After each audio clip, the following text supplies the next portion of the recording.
So, ganito siya. So, later, after this actually information, if you're very nice to the one who invited you, you can have the treatment. Pero, half lang. Okay ba yun? Para meron kayong before and after. So, if you're 30s right now, kalahati 20, kalahati 30 pa rin.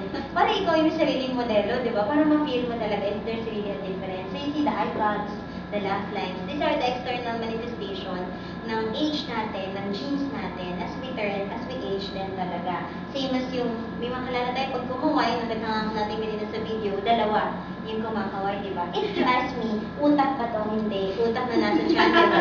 Tiyan yan. Ako. Yan yung mga nanganak na, oo, they love the baby, pero yung naiwang bakas ng baby, medyo hindi nila ganun galaw. So, kaya naman pala. If you ask me, Kat, alam mo maraming treatment outside sa labas. That's true. Pero the thing is, are you willing to actually crack your bank? Kasi if you have, kasi for this, it will only cost you mga 200 pesos, one treatment. Sa body, siguro 400 pesos, di ba? Imagine you go to Belo. Belo, gusto ko ng ganitong mga tiyan eh, pero budget ko 1,000. Sabihin ni Belo, sa let's face it na kaya po yan, i-freak lang po yung mga blackheads niya. Diba? So, meron naman talagang treatment outside. The thing is, may fund talaga, marami bang ganun kaya. Yung 100,000, isang upuan lang. Tapos later talaga you'll be surprised kasi yung price niya, baka mahal pa yung cellphone niyo. O, diba? Even this one. Kahit yung wrinkles, kahit sa lalaki, syempre bayad, ano din, fair pala, no? Kahit lalaki nagkaka-eyebags, napapahawag ko si Tito. Parang magtumawid kami, joke lang dito, diba? We do it then, half side lang din, diba?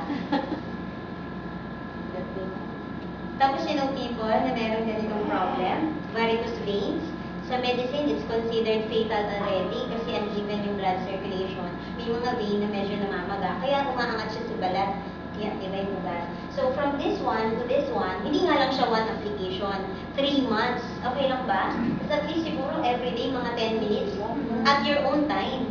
Hindi ka tuturukan. Unlike outside, we have sclerotherapy. Minimum, it will cost you 3,000 per injection. That's stockings ka pa, 2 to 3 days.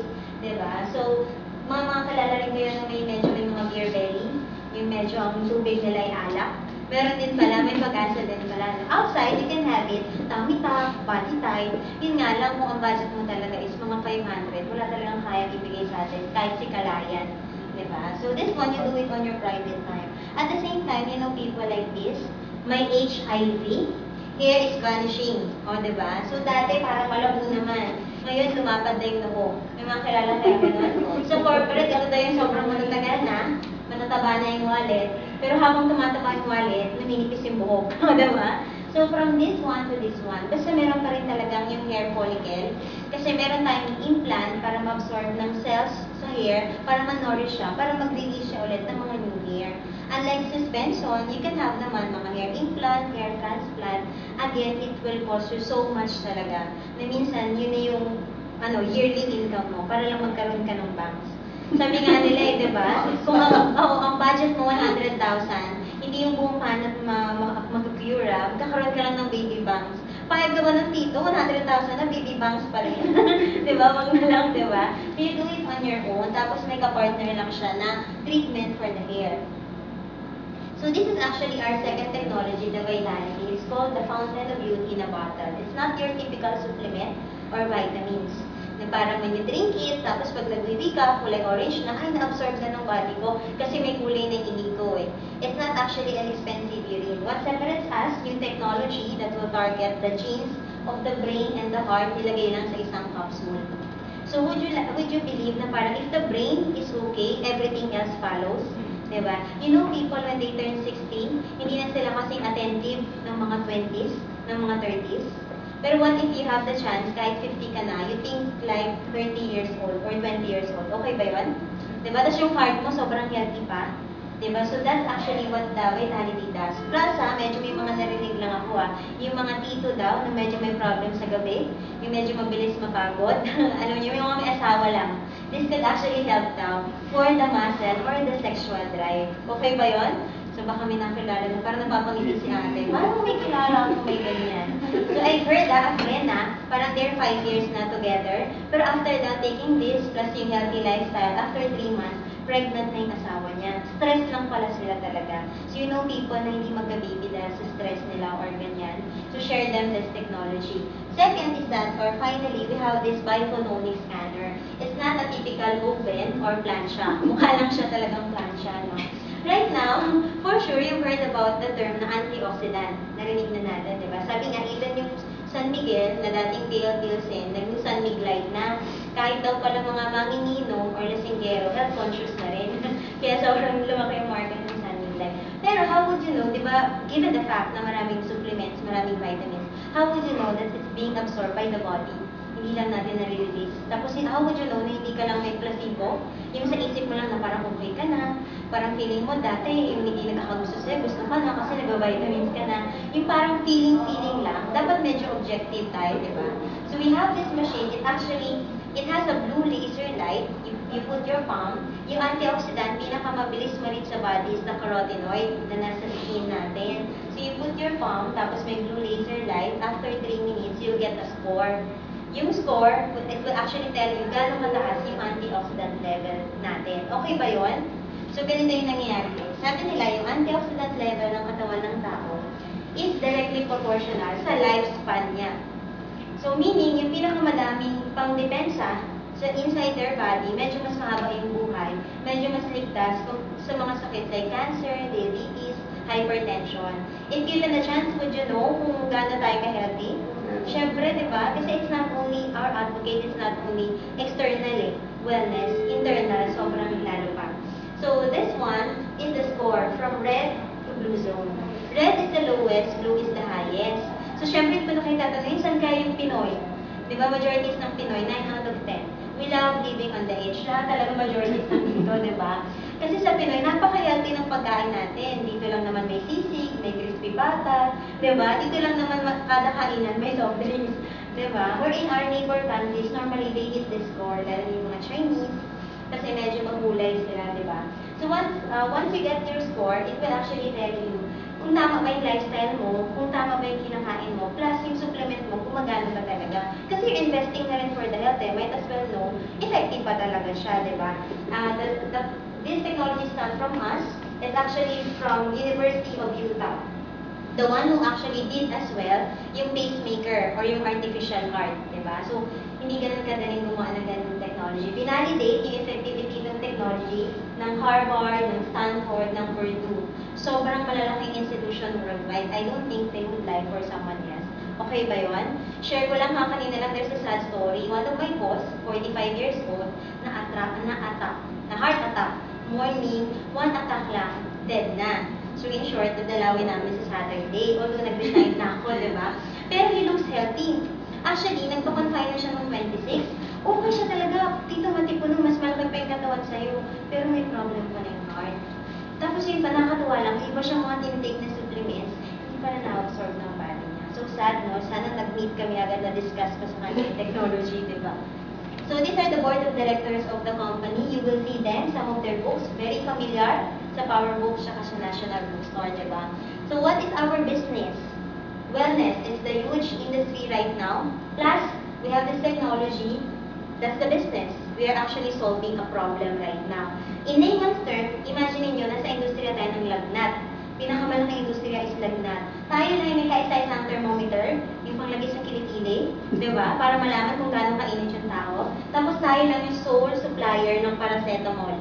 You think it's a big business? Oo naman. Imagine mo. So that's our actually business. The second thing you need to know is how stable our partner is.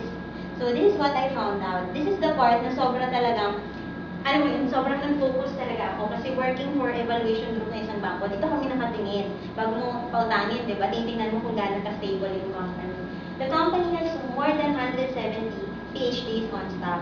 Para siyang isang scientist. Imagine, 170. Same companies like this, industry na nasa wellness, they only have maximum na 5. Medyo malayo yung 5, di ba, sa 170. Imagine, payroll sila ng company just to check every product ng company na standardized talaga.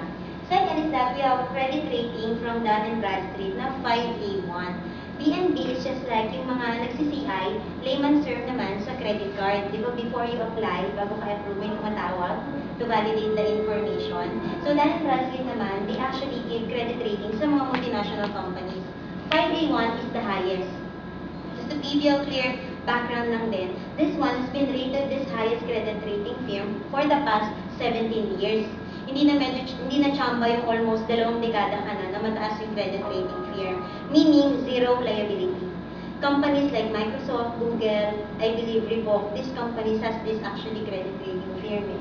At the same time, we're operating already in 51 countries. I saw nga sa online, we'll be opening in isang bansa na walang tao, India. Diba? Walang tao doon diba? 1 billion yata yung populasyon nila.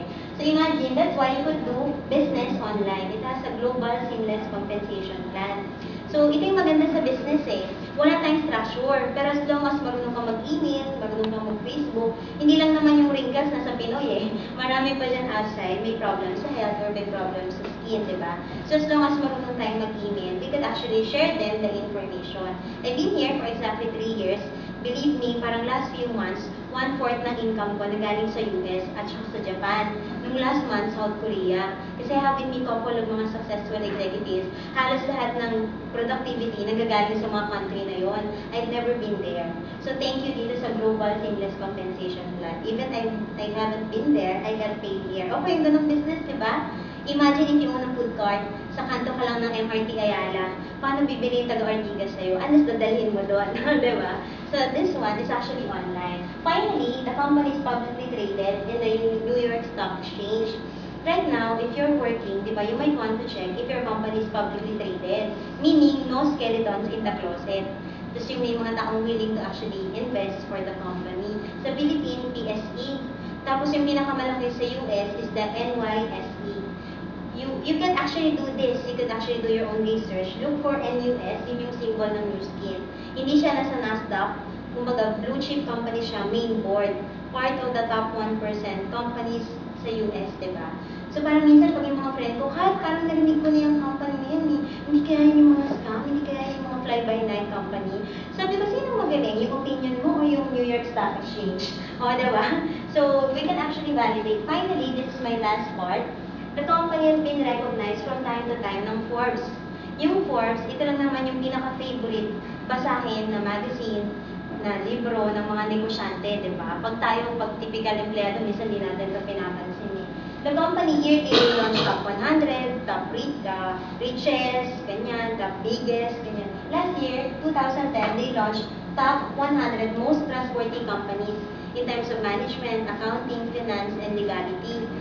Part ng top 100 si Nu Skin. Hindi siya pang 100, pang 5. So it takes, diba? Grabe, you think maraming company sa US?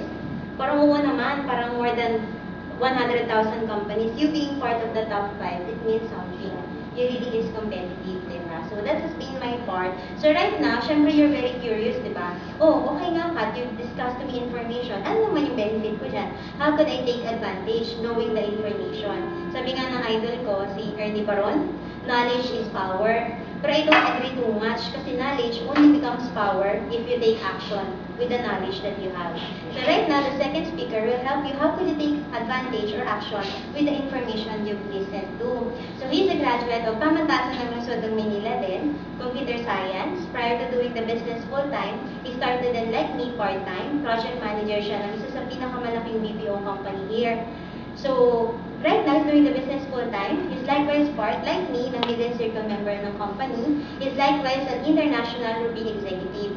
I actually advise you to pay 101% attention dun sa information na ibibigay niya because this might change the way you live in the next 3 to 5 years. That has been my part. I'll throw you to our next speaker. Let's all welcome Richard Navarez. Good afternoon. Palakpakan natin si Kat. Sobrang galing. Geography? Yes. Okay, so bibigyan natin ng hustisya yung part. So, and make it to a point na ganun din kagaling yung presentation. Now, before I start, sino po yung first time makikita yung information about this server? Malinaw naman po na you were invited to take a look at the business. Okay, so that's one. Second, since nandito kayo on a regular hour, okay. So, si Ma'am natawa, no? Si Sir, I'm sure galing po sa bahay. Sa akin, okay. Opo. So hindi po kayo nag-work right now. No? Si ma'am, natawa, galing siya ng... Yes, sa kabilang building. Okay. So, Another tumakas. time. Okay. But it's okay, no? Since nandito na rin lang po kayo, might as well take a look at the part na kung saan si Kat, ako, and the rest of the leaders here decided to take part, no, or participate in this industry. Tama si Kat, I'm actually a computer science graduate. So, kwento ko po yung naging path ko, no, dun sa career ko. Nag-start po ako as technical staff. So, hindi pa po yung mga palm pilot. So, yung kumpanya namin, kami na po yung nag-train sa mga